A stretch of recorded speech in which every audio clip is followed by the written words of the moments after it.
Yes, twongeye kubashimira mwese mukomeza gukurikirana The Drama Africa TV. Turagushimira cyane wowe by'umwihariko ufunguye iyi video. Nkuko mubireba turi hano kuri stade Amahoro i Remera hagiye kubera umukino w'ikipe y'igihugu y'u Rwanda ndetse na Nigeria. Ngiyo ni ikipe y'igihugu y'u Rwanda Amavubi igeze kuri stade Amahoro i Remera. Reka dukurikirane turebe uko abakinnyi b'u Rwanda bagenda basohoka muri rusange. Dukomeza tubane muri rusange. Ngiye muri kuva kuri mikro ni Mugisha Emi Calvin. Reka tutageze turebe uko gahunda zose zimeze.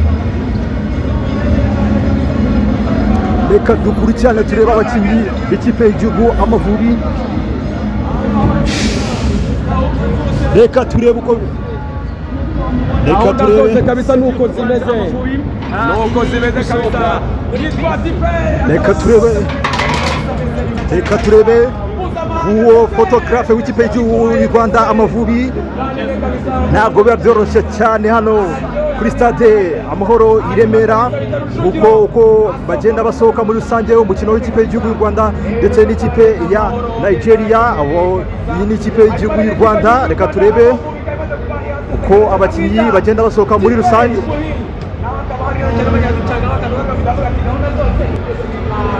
Gake tugiye kugera dukurikirana umukino umwe ku wundi uko bagenda basohoka muri rusange, uko biteguye uno mukino w'ikipe y'igihugu ya Nigeria ndetse n'u Rwanda.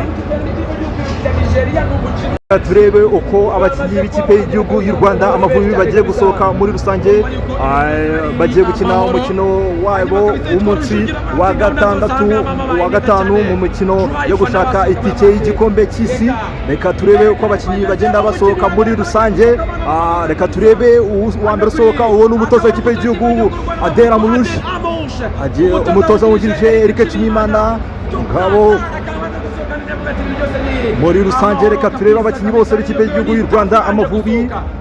Ni staff ibanje gusohoka, abaganga bombi babiri basohotse, hanyuma video analyst turebe gusohoka kabisa, mutoza abanyezamu akamaze gusohoka, media officer akamaze gusohoka kabisa, umukinnyi wa Ishimwe Tuti Inotoa rutayizamu w'Abanyarwanda.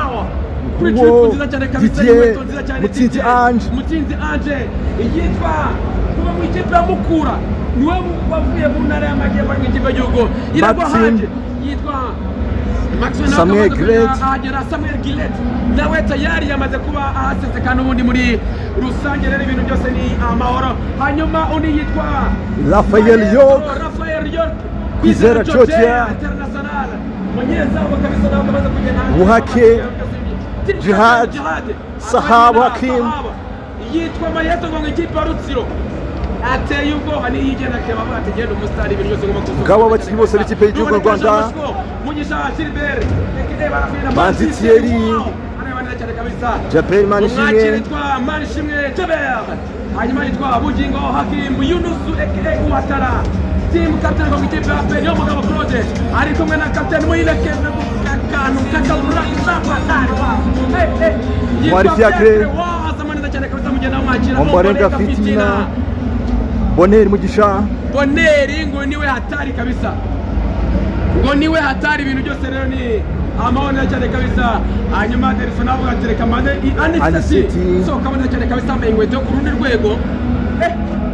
Inkweto yambaye ni hatari, yitwa Delphine mpuzamahanga. Outfit hatari maestro, arameze neza cyane kabisa. Ni ibyo ngibyo nagenda